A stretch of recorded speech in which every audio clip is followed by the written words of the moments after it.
Hello everybody. Welcome back to the desk. Mass one. Initialize always in the middle. Nightmare on the opposite side. Gentlemen, we're here for Rascal Jester versus Crest Gaming Act, and these were definitely two of the teams that we're very excited and potentially match of the week contenders for us because coming into this week, both these teams, 3-3, competing to define who might be the third, fourth best team. Standings is definitely start going to be in these players' mind now. You're in the middle. Perfect place to be, but you need to be finding these opportunities, these edges, these extra 1 or 2 wins that actually define it. We remember how important Axis getting those extra random wins here and there made a huge difference to them making their playoffs run. But gentlemen, talking about this game specifically, Rascal Jester, Crest Gaming Act, I have to imagine the bot lane of Rascal Jester might be shining here, Initialize, because we've had very high praise for these two players. Sol and Secret have come into the league as LCK veterans of many years and kind of had a pretty good time of it. They've both been incredibly aggressive, both being playmakers. Sol has found some gorgeous solo kills on the likes of Kai'Sa. The one that obviously comes to mind is that beautiful one he had onto Utapon of all people. Mm. And Secret as well, pulling out things like Leona and just going for plays. In earlier weeks, it was a touch sloppy. They went a little bit too far sometimes, but largely it's been getting cleaner and cleaner. And the early games for the Jesters have generally been really smart, Mm. really clean. It's been these later game team fights where it's gotten a little bit difficult, but a lot of that has been off the back of Sol and Secret just being really damn good. Obviously, on the opposite side of the map, Nymera, Kinatu, pretty brand new to the world of competitive play. Nap is almost the opposite with all the experience under their belt. That's going to be a lot more difficult for Rascal Jester on the opposite side. Yeah, it does kind of seem like Nap is now like, that SpongeBob meme of like bringing out, the old reliable, and it's just Nap in the top lane. He's just he's the Rock. He's so consistent. He's so good at what he does. Hasn't always, come to been primary carry. He often needs his team to kind of do a lot of that heavy lifting, and he's just very good at facilitating that. Particularly last year, fantastic on play, fantastic at being the kind of the pressure soak in the top side of the map. Problem is when, of course, the map kind of doesn't really require that and needs something a little bit more intense towards that top side. He struggled a little bit more on that. Kinatu, though, coming in as a rookie, I mean, I think we said this over on our podcast. We should totally watch, by the way, because we say a lot of good stuff over there. This batch of rookies coming through for this split have been really good. Kinatu has maybe not been the out-and-out standout. I think that has to be Megaman, just Yeah. through weight of numbers at this point. But Mhm. Kanatu has been up against some of the better top laners in the LJL and not looked too shabby against them. And especially No. since, the native Japanese top lane talent hasn't really been that fruitful outside of, Kog and Ebby himself. Kanatu has actually had a pretty decent split so far. Let's see if it continues. Yeah, and he's so young, 17 years of Very age, young, already yeah. coming into the league. Really had a great scouting grounds run. Did win it. I'm like, actually, the third place team was actually probably the best team. But I'm not going to go into that biased D place. But Uh-huh. honestly, if one of the I'm so happy just scouting grounds players are looking great. Remember, Kanatu was able to be a part of a team that were able to topple V3 esports, give them that Yeah. second loss. And Cog, who has been arguably competing as maybe the best top laner, was able to have a pretty competitive time. So that really does reinforce what you just said. Gentlemen, we need to quickly just talk about the mid lane before I get your predictions here. And this is recap a player that came out of retirement and is having a stellar showing, playing against a player who has come out and is trying to fill the huge shoes that Arya left. And Nation, it's I'm interested to get both of your thoughts very briefly. I'm going to go over to Initialize first. Recap versus Nation. What do you think about that? I think these are two of the totem pole players for both of these guys. I think Interesting. where when Recap and Nation do well, so do tends the team. There are other players you can look to, like obviously Cassin and Nat for CGA, Soul Secret on the other side, but that mid lane fulcrum point.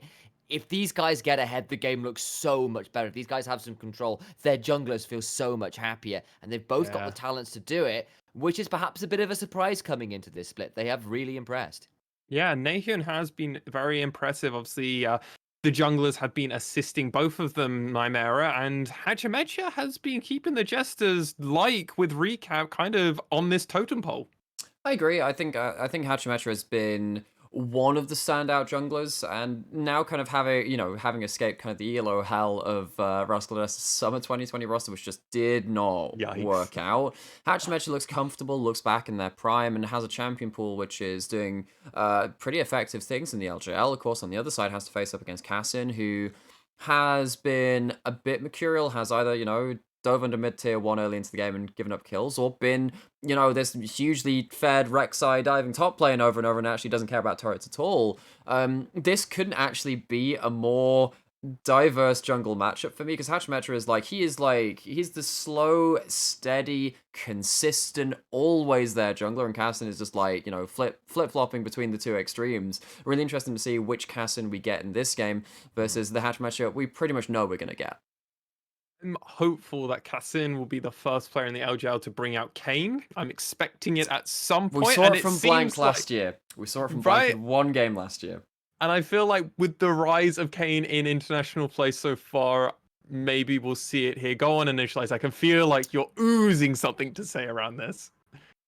So, I occasionally keep an eye on Hachimetra's YouTube channel, and not to put too much hope in your head, but I know this guy has put some time into Kayn in the past, so he might be a veteran, but he's a veteran with some weird picks, so you never know. If we don't see it this week, ladies and gentlemen, potentially during Super Week might be the time, because that's the moment to really bring out some of those spicy picks, catch a team off guard when they might have prepared for a very standard 4 games. Nah, not if Hachimetra's on the riff. We do know Rascal Jester used to be the mad scientist. And gentlemen, what's your prediction? Nymera, Rascal Jester, or Crest Gaming Act? So, last time we saw these two teams, this was Nation's huge Rumble game. They just massively outfought the Rascal Jesters. I don't think Rascal Jesters will allow that to happen again. I'm going with the Jesters. Okay, Initialize, where are you leaning? I too am going for the Jesters. Partly because I've made my predictions and I have to stick by them for the game. I think it is close, but I think considering how well the Jesters played the last game we saw from them, even from a bit of a comp disadvantage, I just think they're a little bit more well-rounded and a little bit more solid at the minute. Well, with how unsure we all are, I definitely do feel confident with saying that this is the LJLOU's game of the week for week number 4. These two teams are so close. We have got 3 of our analysts. There's not a 4th one mystery here. Us 3 are all siding with the Jesters on our prediction sheet. If you want to get involved in our predictions, there is a Discord link down below in the show notes where you will always be able to join us over on our Discord. But gentlemen, I believe it's about time that we get into this pick and ban phase. I was trying to play the video, but I can't because I'm not an admin, so I'm just going to continue doing this little spiel. But gentlemen, it's about time we get into this pick and ban phase, so please take it away.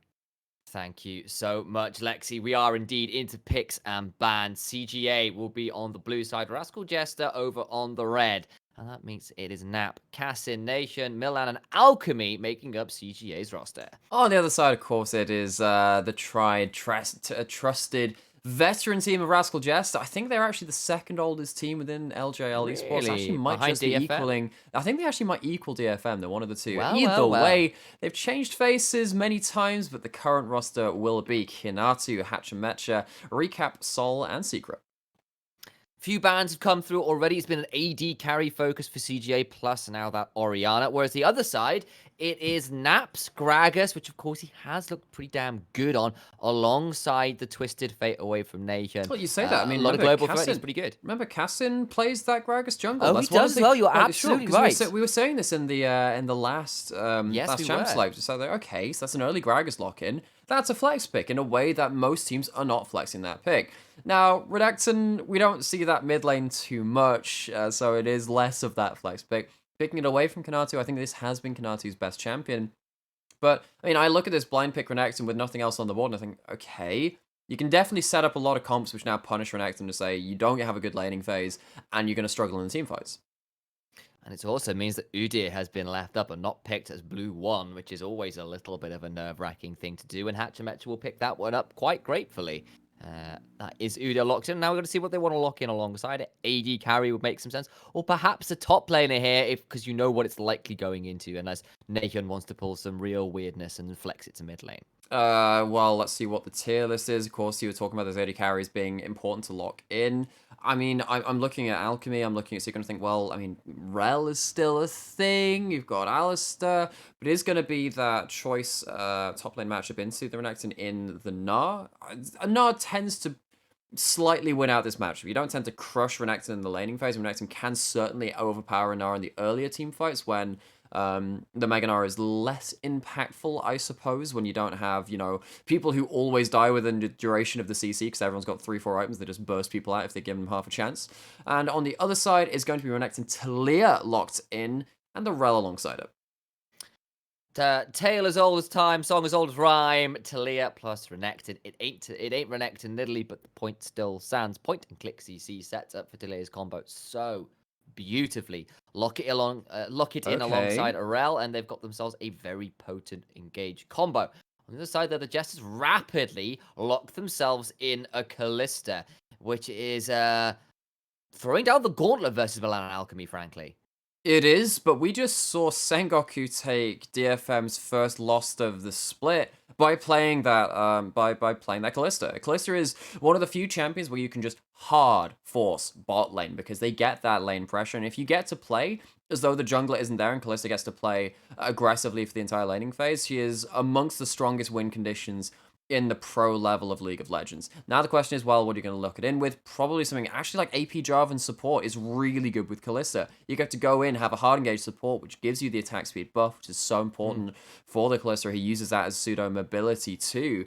CGA, are they going to, you know, identify that? They've taken away the Thresh, which does give a lot of safety options for the Kalista bot lane. They do identify that, so what is going to be the pick now? Is it going to be something like Leona or the Nautilus, which again gives you that hard engaged CC?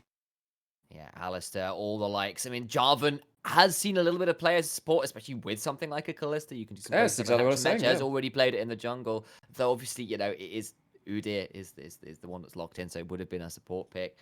And they are looking towards the Alistair, and the Kalista lane is another one of those old faithfuls for Kalista. It is locked in. Very dangerous. It's more knockups for Alistair, who's all about putting people in the bounce house. So, Alistair, a champion which often doesn't have a way out of a team fight. Kalista provides that. Same reason why you picked Kalista alongside the Nautilus too. But Alistair is just one of the strongest champions in the support pool and has a good matchup into the Rel, because if you start crashing down, Pulverize knocks you out of that pretty slow animation, I suppose, and gives you the ability to go in on top of them too.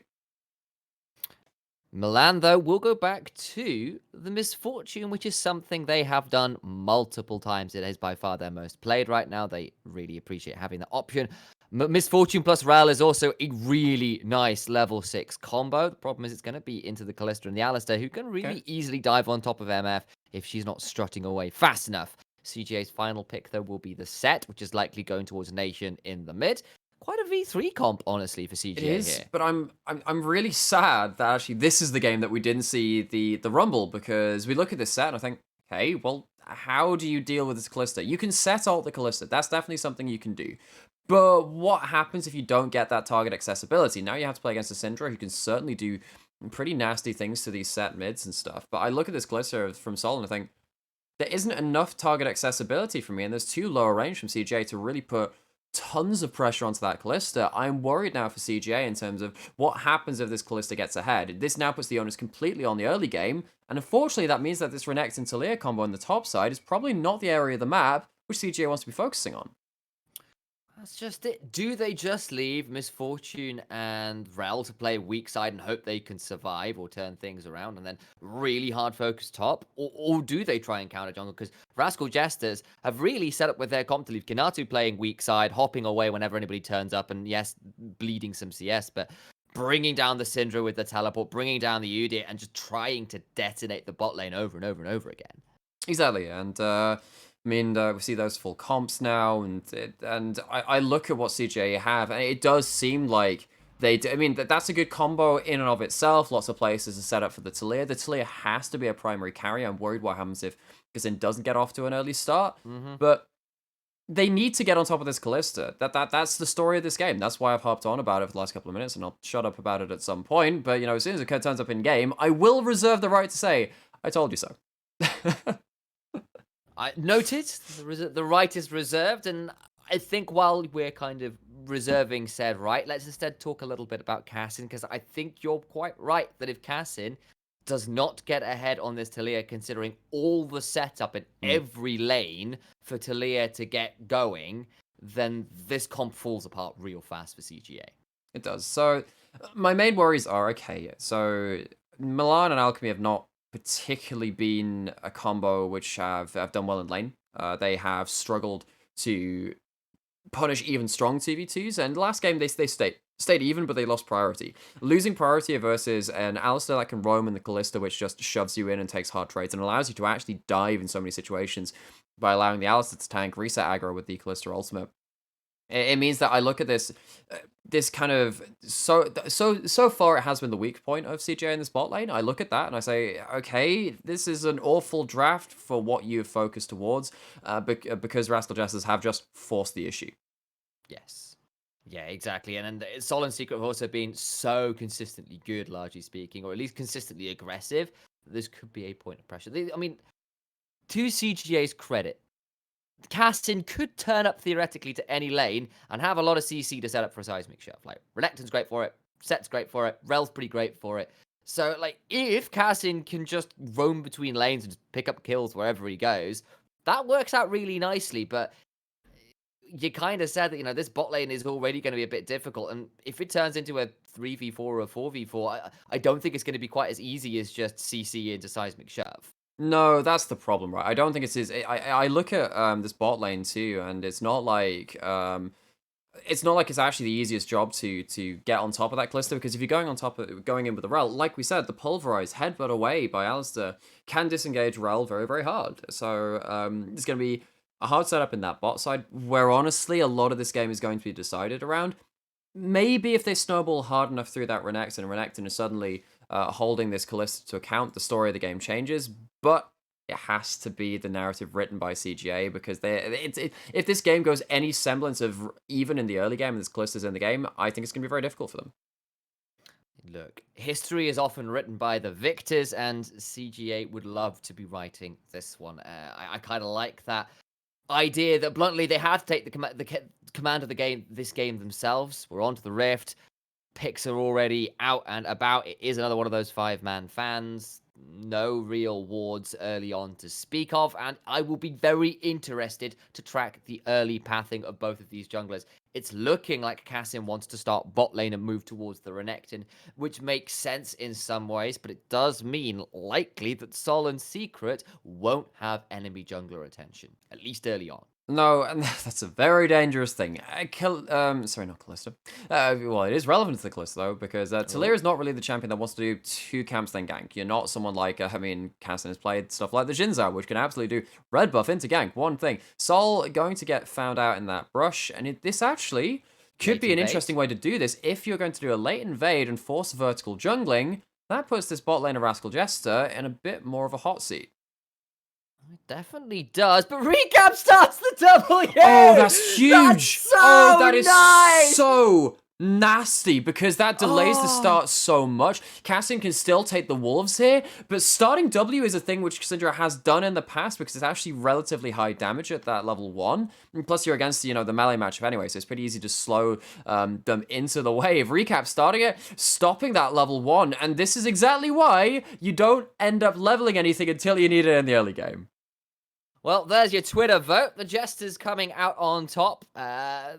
Definitely earned themselves a lot of fans off their latest performances after people were a little disappointed with where the roster had began with. But things looking a little up for the fandom of Rascal Jesters. They're one of the oldest teams in the LJL. And right now, they've managed to at least prevent vertical jungling being as easily set up by the Talia, and Udyr is already over and will at least be able to get a hold of his Gromp, which Talia did not get to clear in time.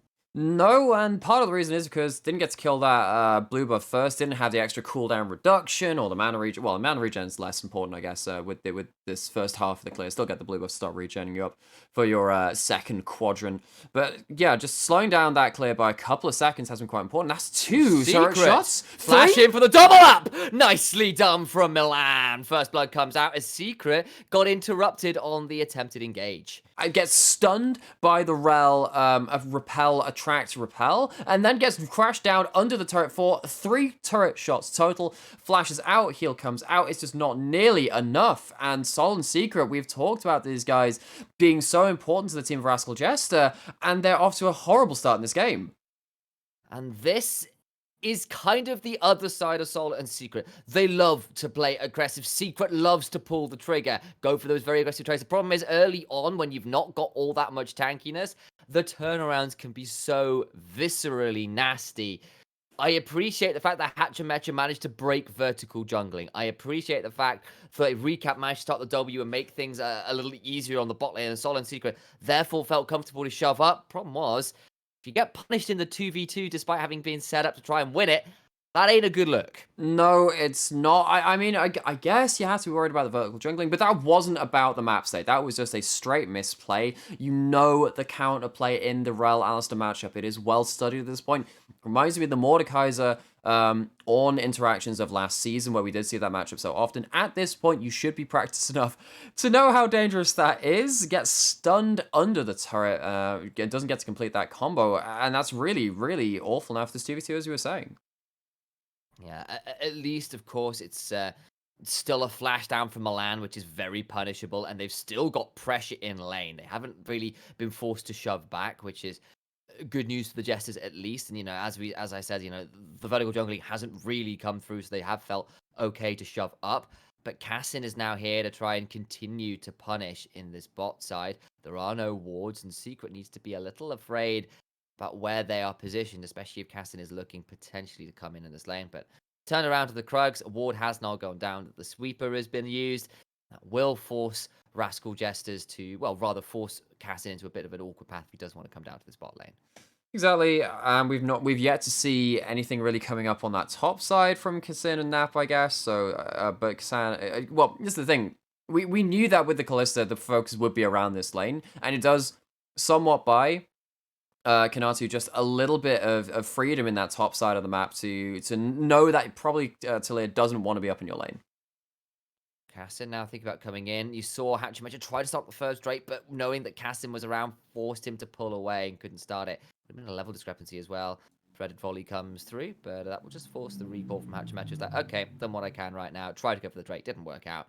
And nothing more really found from that. No, not really. And I guess we're looking at this Udyr now and thinking, all right, matchup. We know you've had a decent split so far, but what's really happening in this early game with this Udyr? You've not really found any opportunities. I guess part of that is that, well, you don't really want to go top lane because at the end of the day, it's a Renekton. Don't have massive kill threat onto that champion, and Syndra's already had priority in mid lane. This is one of those times where having lane priority kind of works against the junglers because you don't really want to walk into a Talia either way, and that means you're now out of gank opportunities too. Yeah, at this point, you're looking at counter guys, you're looking to try and get the Drakes, and you saw Hatchamecha try and go for that, but had to pull it away, so that wasn't as effective as he might have liked. Nation will now be on Vision, and maybe Hatchamecha will try and come and punish. Secret's around as well, but not going to happen. It's just the control ward. That's some old terminology coming out there. That is defeated by Nation. A great victory for him, I am sure. Yeah, and just defeats the great enemy of the Pink Ward. El Wardo Pinko. That's They're what... not even pink anymore. They're just control Rascal wards. just don't even have pink in the mid lane anymore. It's recap. I know. I mean, honestly, what? Yeah, I mean, maybe we should call it the recap ward now. Maybe. Either way, the Jesters do start up the Dragon one more time, looking to get these stacking nice and early. Of course, you've got a Kalista lane. You do want to be getting those Dragon priorities nice and early. It's a couple minutes removed from when they might have liked, but it's still started up. But Cassin will at least trade by being aggressively invading into this top side jungle, taking away the red buff, taking away the Raptors. I didn't see whether he got onto the Krugs, but looks likely considering they're down for the count right now. And that is the trade in price of Dragon. It is, and okay, so I look at the map state right now, and okay, this Callista is not that ahead. Callista is not really going to be at a point where she can get the early shield bow plus hurricane plus bloodthirster combo, which makes it so hard to take out. And that means that CJ have a window in this game where they probably can get on top of that Callista before she is a real threat. We still have, I mean, actually, even without Talia giving too much pressure up towards that top side, Renekton is 20 CS up of Kanatu, gets a turret plate 2 in that matchup, and is feeling pretty happy about life. About 1,000 gold is a lead right now for CGA just off laning stats and that first blood. Herald being started up by Cassin, and this Talia is kind of out farming the Udyr at least a little for now, which is a bit unusual because of course Udyr does farm so damn fast, but that was the price for the dragon, right? He did lose a whole quadrant of his jungle for it, which is a bit of a brutal trade, but it's one that has been made by the Jesters, and they'll have to try and make it worthwhile if that's what you're going to trade your jungle pressure for. Exactly. I mean, it is about cost-benefit analysis and just kind of saying, okay, is it worth it right now? I mean, a Cloud Dragon on itself doesn't really give you that much, particularly when... Milan needs to be careful here. Does. And, okay, Milan doing the Milan special, I suppose we've seen in the LJL, and using a defensive bullet time. I guess, though, you're looking at this and thinking, right, there's no Herald, there's no Dragon, no real big team fight promised to really come to fruition at any point. So get themselves the free wave. Don't get themselves denied those minions under turret. Doesn't allow Sol to get a turret plate in that bot side. Gives them a free reset. And all the while on the top side, the Herald is being used top, and that will be first turret over to CGA. Yeah. So honestly, I think that's probably a smart call from Milan. Yes, you're losing your bullet time. Yes, you got chunked out really hard, but you prevent the kind of trade. It is one of the joys of using that bullet time that way, is because you clear the wave so fast, you don't get to trade for pressure and plates on the other side of the map. No, you don't. It's actually going to be a second Herald charge in that top side. I mean, so top lane in a turret is often called the luxury turret because you don't get to return to that lane that often unless you have something like a very fed Camille or a Jace that can take that turret. And Renekton is not one of those champions that can freely take that turret. So getting that chunk off means that you're more likely to get that turret within a reasonable time span rather than when you're ending the game. Yeah, there is something to that phrasing of luxury, right? That it is so difficult to get like the gold. Getting there, it is a luxury. And if you can get the gold, that's really nice. And it does mean that side lane control does need to be a little bit more accurate for the Jesters, because they can't really leave a wave under that turret for as long as they would like, because actually at that point, if you've only got 20% of the HP on that turret left, or so to speak, then it goes down a lot quicker to minion waves than it would if it was near full HP. Absolutely. I suppose got to check in on the lanes once more. Gold lead over to CGA, but not anything which is breaking the game right now. Tried to get out the Ghost and Flash both used, but just not enough CC there. And Recap didn't have to burn. Only had to burn his Flash, but does get out. Double summons down for Nahan. That's about a minute and a half before the dragon is up, so those summons will be down for that fight, but little else to be seen. Control ward up in that Rascal Jester's jungle entrance. Does spot Secret Hatchimetra walking through, though, I think. And Nation is quite wisely focusing or spending his time on the other side of the lane. He is. So, I mean, this is one of the power playmaking tools of Nathan's set, and just set in general in a solo lane. Is that if you Cassin does not want to be walking there. And yet he is. Flashed on. Secret does have that flash. Krug's respawning. This is dangerous now. And there's a big dive coming. All 4 members right now of Rascal Jesters looking around for this one. Just the top laners who aren't present right now. Looking for a stun. It's found onto Alchemy by Recap. But everyone disengages and they can't quite find the pick that Jesters were setting up for there. Okay, flash away from Alistair looking for the play. Doesn't happen. And with now Dragon coming up in 30 seconds and not having that Alistair flash, have to see how this engage comes away from Rascal Jester. They still have the Callista. Still have Gnar up on the top side, stacking up that Mega Gnar bar. They will be ready in ample time. And the important thing is that this is a Callista. If they get to start stacking up those Ren stacks onto an objective and they get to arrive there first, it does mean it is not a 50-50 smite. It goes much more up to 60-70% likely to win those smite trades. Okay, there is a big goal advantage right now early on into this game, about 2,000. But here comes the engage. Secret goes in. It forces the flash out of Cassim. There is a flank available. In goes the Crashdown, but it's turned around by the Fate's Call. Look for Kanatu. He's on the edge. He's got Meganar incoming. Cassin. So low! The Meganar is monstrous. It destroys the back end, and the bullet time does not last very long. A second. It's a bullet second, more like. Now Nahyon goes down as well. At least Nap gets a hold of the Callista, but it is too little, too late. Crashdown comes out, and Alchemy is being forced to run away. The Boomerang Blades come out. Last kill comes through, and it is a full ace for the Jesters in trade for just Sol. What a glorious teleport flank. We said something about Gnar and how he struggled in the early season, but actually we've been seeing a resurgence of good Gnar play. Let me tell you, that was freaking awesome Gnar play coming from Kanatu. Rookie onto the stage in the LJL first split. Wouldn't absolutely tell that at all. Has been stacking up that Gnar bar perfectly for this fight, as we said in the precursor to it, and gets in completely out of vision after that early invade from Rascal Jester's team. They get right into the middle of things. Recap gets an angle onto Cassin too. 4-man Gnar ult. It's not like Nahyon was in position to take the Meganar out of the fight with the showstop, which is what you really want to do with that matchup. And by that point, because the damage and the CC has come through, that's effectively fight over at that point. That was so beautifully done. And Cassin having to flash earlier on from the headbutt bulb, put him in an awkward position, and then Milan and Cassin, we already mentioned before this game that these guys don't really have all the tools to be dodging away from Meganars and Callista ults and the like. You are literally relying on Set to take the Gnar out of the fight. And because he got that flank completely off of vision, and Rascal Jester had set up that dragon at a time where they knew that the Gnar bar would be in a good position, it was completely free. Sol doing his mid laner a solid, leashing that blue buff for him. Recap gets a hold of that. He's 2-0-1, up about 20 CS as well. It is ranged versus melee matchups. That's not entirely a surprise, but still great news for Rascal Jesters fans.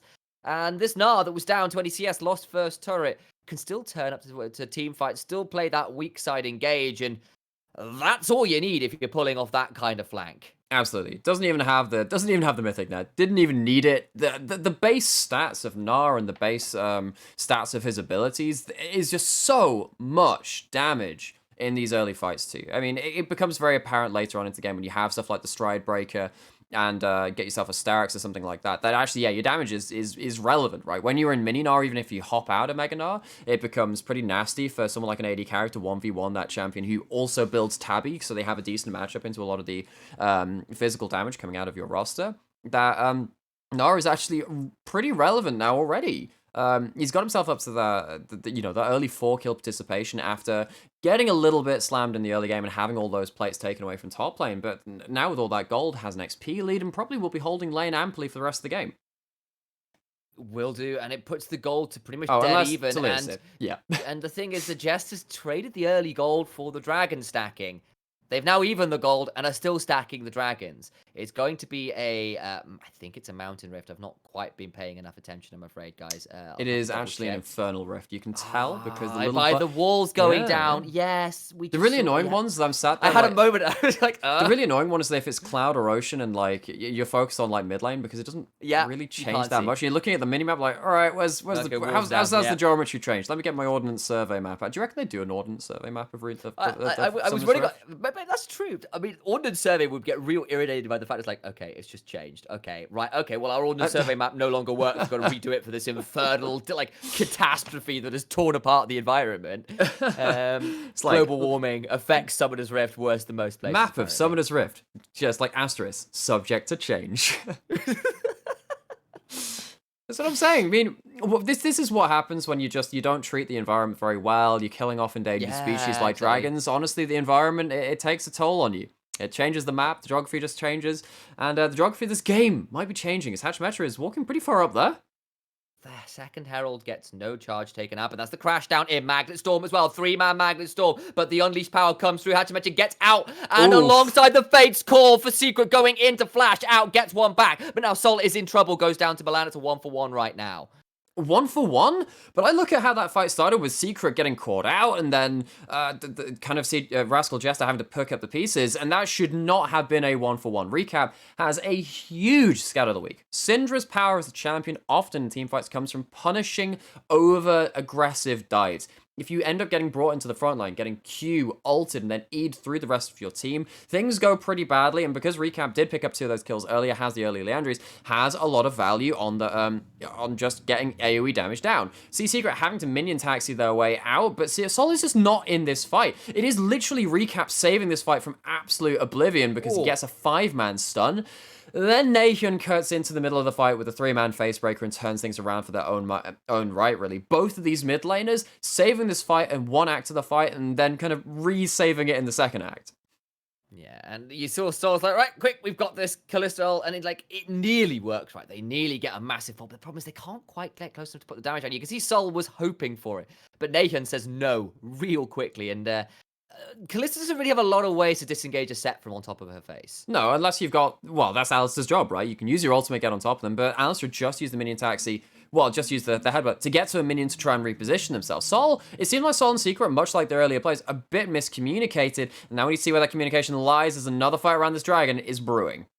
Teleport is in. Dragon down to just under 2,000 HP. The smite comes through and it's secured by Cassin. That will stop the Drake stacking. Recap goes golden, but Alchemy now in a difficult spot. The damage continues. Another big again? Mega Gnar. Rel is dead. Recap gets another. The stun lands through. Sol running rampant in the back end of the fight has not been shut down by Nap, who dived so hard onto him. The spears get stacked. Sol rends away the crocodile's life. Won't be much use as shoes because there's too many damn holes. Double comes through, and it is a full ace for none in trade for just the Infernal Drake. Just has crushed the team fight. Kanatu once again getting the multi-man Gnar around one of these bot lane river fights. Rascal Jester is now sat at a decent 3,000 gold lead. Will take control of this game and take down a tower to boot. What happens? Nap gets right into the bot lane, but I mean, I look at this, doesn't have any rage stacked up, hasn't been out on the minion wave, and it has to walk the long way around. By the time he's already in the fight, honestly, this Renekton should have been stunning up a main target, should have been right in the back line, and just doesn't get anything done. The difference between the top laners in this fight, honestly, is the difference maker for me between these two teams. Recap is kind of getting out of dodge for free, and you can see what Nap can do to this Kalista in an even scenario. Just doesn't get there early enough. CJ seems like they're just not on the same page, and Recap gets the smooth combo and the smooth stun to finish off Kassin at the end of it. Sol with the clutch flash at the end of the fight to avoid Nap taking him down as well, because he was dancing around a Renekton at the top end, getting really close to dying so many times. I have to say, Nap was so close to getting at least something back there. Yeah, and the thing is that, like, I mean, I don't necessarily buy into the opinion that Renekton is always a bad pick and that Renekton is not a pick you should be focusing on. I think that if you are communicative enough as a team and Renekton gets onto a key target, there are a few champions in the top lane which can solo out targets whilst also being a relevant front line. Like Renekton can. I mean, Volibear is kind of up there, but doesn't have the same combos you get from the jungle, and actually doesn't have the same ability either, because you don't have the slice and the dice. I think right there, it just seemed like CJ failed a little bit on the communication hurdle for that fight, and in fairness, it was Rascal Jester forcing the fight too, and again, finding themselves at a point where they could fight around the Mega Gnar. They're doing that very well this game, but it does seem like this Renekton has struggled to achieve what it needs to in these team fights, because again, it's coming up to, can you start really impacting these backliners of the Syndra and the Kalista? And the answer has been a resounding no so far from CGA. At least they stopped the Drake stacking, stopped it being Infernal Soul. Here comes the Weaver's Wall, which I think is the first one I have seen this game from Cassin Kanatu. Now in a difficult spot, looking to try and hop his way out, but actually he's just buying time. He's got Mega Gnar on the way. He's going to try and escape, while on the other side of the map, the Jesters are starting. And they have a Kalista. And they have a Kalista. Mega Gnar coming up for Kinatu. I don't think they can kill this Gnar, and he's going to get up there and just be a frustration on the way. Cassin's not coming either. The turn, the burn, the bullet time is decent as a response, but it's not getting enough damage down. Nahyun goes backwards, but Hachimecha is fine with it. Kinatu gets Cassin in the 1v2. The Gnar got it. At least the jungler forced down Milan, got that one, but here comes the Fate's Call back onto Milan that does miss. Misfortune trying to step away. The heal is enough to keep Alistair alive. Sol and Recap find all the damage they need. Nap going back in, but can't find enough damage. Stride Breaker comes through, and the Jesters win another team fight. Yeah, they lost the jungler, but when they've got a Kalista and they've got 4 members alive, it doesn't really matter. Lovely. CGA decide to play around the Renekton Talia combo. That's never something which goes wrong. Well, maybe it does if it's 22 minutes into the game and you don't have the necessary globals to get over to the other side of the map. It's compounded in this era by the fact that, of course, there's a Kalista on the other side. There's a Leandries on Syndra for the max HP, percent max HP burn on Baron, which means that the Baron DPS is pretty high from Rascal Jester. The threat of that objective being taken is very real. And now CGA is staring down at a 5,000 gold lead. And now that Baron power play soon to come in. I can't believe Kinatu gets the kill on Cassin in a 1v2. What on earth happens at the bottom side of this fight? The important thing is that Nap and Cassin completely turn away from this play and just say that, okay, we can't afford to commit to that. And Cassin just completely overestimates what Kinatu can do in terms of damage. He blind hits that combo, in fairness. Problem is that when you start throwing out those threaded volleys and skill shots, it also tells Kinatu that you're there. And then Kinatu gets to run right over the back end of this team fight once more. Nap gets close to turning things around. And we've seen scary things from Nap's Renekton in the past. It's just not enough in this team fight. And Recap is having an absolute blinder of a game too. Coming out with 5-0-7, one of the 2 deathless members on his team, alongside that Gnar. Yeah, and you're looking where all the damage is. Sol now at 2 items on his way to that bloodthirst. 3-man scout of the week. Halves Cassid's health bar. It'll burn down a little lower as well because of Leandra's anguish. But in goes Alchemy, looking for the engagement. Hatchimation just steps forward, causing chaos. Cassid and Milan having to back away. And the back end Nation does not get to use the Haymaker. Udyr is forced down as well, but it's a 1-for-1 trade, and Cassid is so very low. He could be in trouble here if that scat of the week is inches away from landing. But it's jungler dead, remember, again, for the Jesters, but they've still got the Rend. They've still got that ability to stack up, and Secret on the side can just play Gatekeeper. I think it's too low. There's Infernal Soul point for the Jesters, and they'll take a 1-for-1. But I think CJ, on the other hand, at least they got a Baron off somebody. They got a Baron off of somebody, and it also stalls Rascal Jester from pushing in any lanes. Top lane wave is pushing in for Rascal Jesters, but everywhere else across the board, it's going to be quite time-consuming for Rascal Jesters to get actually onto a turret. So this Baron power play is probably not going to be the highest thing ever from this red team of Rascal Jester. No, it's not. That said, they have still got control. They've still got the Infernal Soul points. They're feeling happy-ish. It might just delay the game a little bit further, which is something for CGA. But the problem is, I don't even think they necessarily scale hard enough to really combat the Jesters in some ways, especially if they're looking down at a soul point as well. There isn't a huge scaling advantage, which sometimes you have versus the likes of Ballista, who's like can get out-comped by certain crit carries. Yeah, absolutely can. I mean, now that the QSS flash combo has been removed from the game, it's not like Kalista can avoid something like the set ultimate. That is something which is very relevant in this game, because no matter how late the game goes and the quote-unquote scaling of these teams, in the execution of these fights, if you do bring in, particularly probably Recap at this point on the Syndra, because they've been doing so much, into the team and immediately nuke them, that can be a one-team fight, even from hefty gold deficits for Crest Gaming Acts. The problem is that you've lost all your priority, and you don't really have a way to teleport flank because your vision has been so sparse so far to really get into that backline and really force the issue. And I mean, the other problem for CGA right now is that Cassin in a bit of a difficult spot, and we said this guy needs to get rolling on the Talia.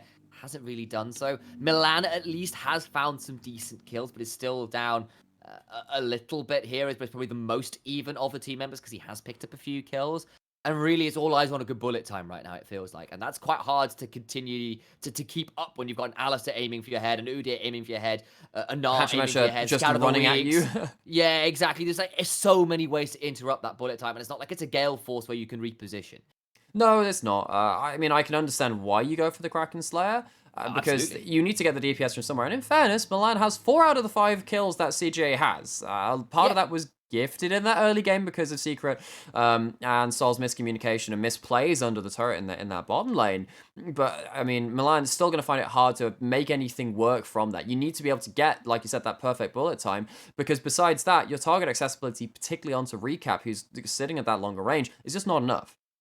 Yeah, and you've seen a lot of pressure go towards Sol in these fights. He's the one who ends up exhausted, the one who gets Nap jumping on him, but that has left Recap just free firing the back end of these fights, and he's at 607 now. I don't care whether he's not got a unleashed power available. Just the sheer damage from QE combos or W at this point is so strong, and Hatchimecha now looking at Cassid, runs at him with the chem tank, and that is a NOS tank indeed.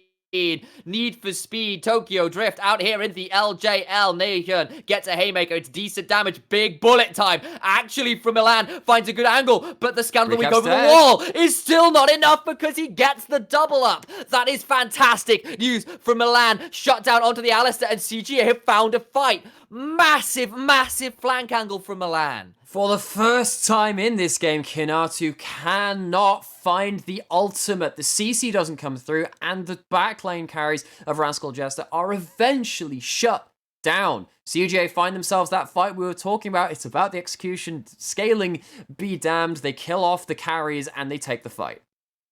Problem is, there's no Baron on the table quite yet. There is no Dragon on the table. We'll look over this, because you think Rascal just say, excellent, we can get onto Cass, and he's so dead here, and it just doesn't work out. So let's see how this actually ends up working out. Nathan was fishing for a flank and does have a bit of a side angle. I think the problem here is that Rascal Jester are forcing far too hard at a point where they know, well, they end up making too much of an ingress into the enemy jungle where they basically can't take things in a singular angle. They end up getting split up. They don't get to fight front to back how they want to, and that means that their carries are ended up separated from their front line. The bullet time doing a good job of separating that too, and it means that CJ do finally manage to take apart the parts of the composition which Rascal Jester's team had really been giving them difficulty with. Yeah, Nation just got the haymaker off. Cassin just escapes Milan. Great angle there. And just about gets that final auto, but it doesn't look like Jester's done. They think that was a bit of a discrepancy, an outlier in the way these games play, and they force CGA off the Baron, and instead they'll say, well, now you can't do the Baron, we'll head over to this Infernal Rift, or Infernal Drake, sorry. This will be Infernal Soul for us unless you come and fight us. So this will be a fight now with less of a goal disparity for Crest Gaming Act, but if you face off against the Infernal Soul and it's going to go down, the Callista's on it, this is going to go very badly for CGA. Infernal Soul does come down. Secret gets a big knock-up. Scout of the Week is good as well. Bullet time is decent, but it's a little bit far out the back. Big Mega Gnar. Massive combo from Alchemy, or from Secret as well. Kinatu gets Nation. Cassin goes golden. Milan desperately trying to run away. A flash. Wallop comes through. And it's a shutdown onto CGA's Misfortune, which feels like so apt to name. And Kinatu going for gold with the golden boulder toss. It's a clean ace. No one dies. That was a triple knock-up combo. We had, I think it was the Megan, I think it was the Alistair headbutt pulled into the Gnar, all into the Callista all. The bounce house determines the fate of that team fight. CGA will fall to a loss in this game. The gold have been pulled back to 2k. It's back up to 6. It's back up to Infernal Soul. It's back down to turrets, crushing away. Crash down comes Alchemy, but he's going to find so little. He has Mega Gnar into his own damn Nexus. Alchemy does go golden, but the Nexus will explode in trade. 50 gold goes the way of the Jesters, and they find a relatively impressive win. And Rascal Jesters will now even up the head-to-head. 1-for-1. You see Recap doing the Jedi mind trick. You will give us this game, Crest Gaming Act. They were certainly mind-gamed into fighting around Mega Gnar a touch too often. And the Jesters coming up with some good stuff, some great dragon fights, some good plays from particularly Recap, and later on the likes of the combos between Alistair and Gnar definitely doing a lot of work. But for now, we do have to go to a quick break, and when we come back, we'll be around with an analyst desk to really tear that game apart. So don't you go anywhere.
Hello, everybody. Welcome back to the desk. Mas1, Initialize, and Nymera taking you through and breaking down Crest Gaming Act facing off against Rascal Jester. I think the first part we really need to talk about is the fact that Crest Gaming Act actually had a pretty good early game. They were able to secure the top turret. They definitely put Kinatu in an awkward spot.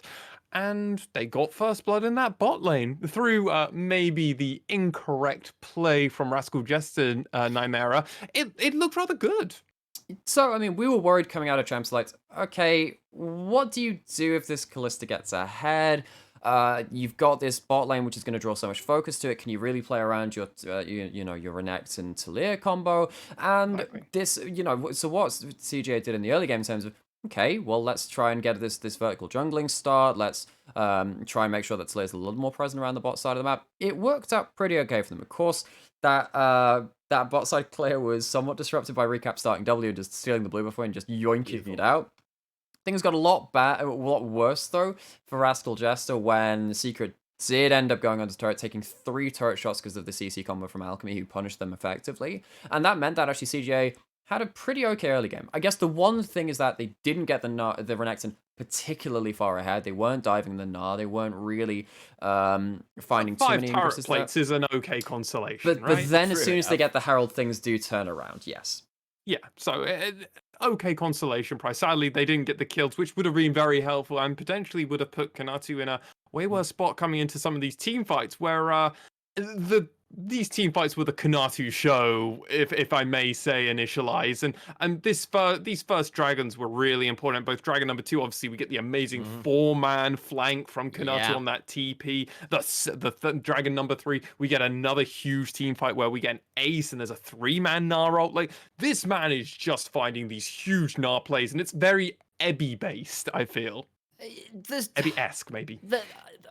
Considering this guy was basically playing weak side and relatively hard playing weak side after the first turret went down, and the Jesters went down about 2,000 gold, basically because of that was the trade right there. The Jesters seeded the top side jungle and that top turret and went for the Drake play early on.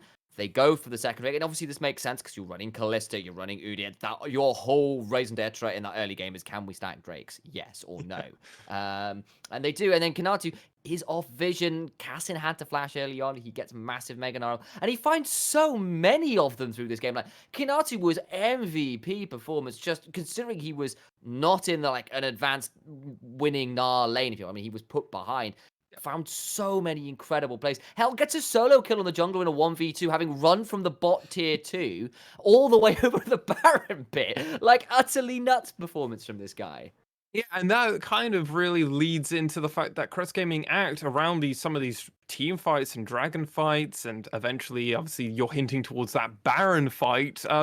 It was always kind of Crest Gaming Act being pulled by Rascal Jester. It felt like they're like, oh well, we're going to take this dragon. You come and fight us when we're prepared. They did it on that teleport flank. They did it again, but there was a fight in this game, Nymera, where it seemed like Rascal Jester still had a bit of fight left in them. It was just after we were talking about, oh, it's a pretty big lead, and it feels like they get outscaled, and then there was the question of, well, how much does scaling matter actually if you... Bot, I think, had come in and put 96% on screen. Exactly. I think I started checking out of the game. I was like, it's over. No, exactly. There's something about that. But there was always the question of, and especially to me, and that's why I was bringing it up, well, what actually happens if you do actually get to close the distance with the Kalista and the Syndra? Because Renekton and Set, while they are not going to blow up all of your tanks and everyone at the same time, much like Recap was doing in a lot of those fights, if you manage to get into the thick of things and you manage to find flanks, maybe you can come out with a team fight win. So what ends up happening is that Rascal Jester had been doing really well at vision control to make sure there were no teleport flanks. I mean, heck, even the Set didn't even have teleport because he was running Ghost. They just pushed a little too far, looking for a pick onto Kassin, and it might have been Nap himself, actually. No, Nahun. It was Nahun and Kassin who were running around the back of the wolf pit. But the problem is, if you've got like an even line, and then like where you're pushing up across, and then you kind of end up pushing a little too far before you end up clearing out vision and stuff like that, it just allows that envelope to kind of fold around you. And we see the Rel managing to get into the backline, so does the Set, so does the Renekton, and Rascal Jester get punished by CGA, who rightfully understand this was their time to fight. So that got a bit scary for them. Yeah, and with that, CGA, it looks like they might have a way back into this game. However, Rascal Jester somehow find it, and it seems to be a bit more difficult. Crest Gaming Act have to be invited into. They're prevented to do the Baron because it wasn't on the table because of timers not being there. So even after finding that 4-for-0, couldn't really capitalize on the map. The lanes were all pushed into them. I don't think they were expecting to find such a big pick, which could be said for multiple things. The CJ have to fight around this final dragon for Dragon's Soul, and well, it wouldn't be. It feels appropriate that Kinatu lands an amazing stun again. We get the beautiful Alistair combo. I think that's the final Yeah, fight, right? And it was. it was just beautiful to watch. Really, poetry in motion, if I may quote a film. Indeed. And like I'll say that Milan did got off a decent bullet time. It chunked a lot of people out. But the problem is everyone else kind of gets separated. Hachimachi then runs onto Milan, so you can't just get the regular follow-up auto damage, which Misfortune can do with the W active. Never had that chance. And all the while, it is Alistair Headbutt Pole into Mega Gnarl, into the Fate's Call from Callista, and the rest of the team. Yeah, there's some people low, but you don't get to attack anything if you're just being bounced up and down for 30 seconds straight. Yeah. And then they all fall down, and Hachimecha is kind of untouched, and he just gets to walk at Misfortune. She gets to say nothing about it. Absolutely nothing to say about it, but that's really everything. Some hope did come out from Crest Gaming Act. I do want to admit that it looked like there were moments in both of these games. I think if we talk about Crest Gaming Act as a whole, as that's both their games for this week, they definitely showed signs of what we had seen. It just seems like V3 and Rascal Jester had their number, Nymera. It's well, these were games between everyone on equal game score, right? And everyone, well, not obviously V3 the game above them, but this is like our just behind DFM pack, really, with V3 being involved with that. We expect it to be hard competition. For CJ to lose these games, it's difficult for them in terms of the results. That's true. Yeah. But it doesn't necessarily indicate or reflect poorly on their form, because they did have some good moments, as you were saying. So it's a bit of one, bit of the other, just saying, okay, the results aren't great, they're going to have to step it up, but it doesn't mean that there's nothing to build on. You shouldn't be afraid of them if you face this team in later weeks. Absolutely. But with that said, gentlemen, we're going to have to take a quick break here because we are going to be seeing the Jesters again on the Rift, but this time around, they'll be facing against the Fukuoka SoftBank Hawks Gaming. Don't go anywhere, ladies and gentlemen. We'll find out right after who wins that one.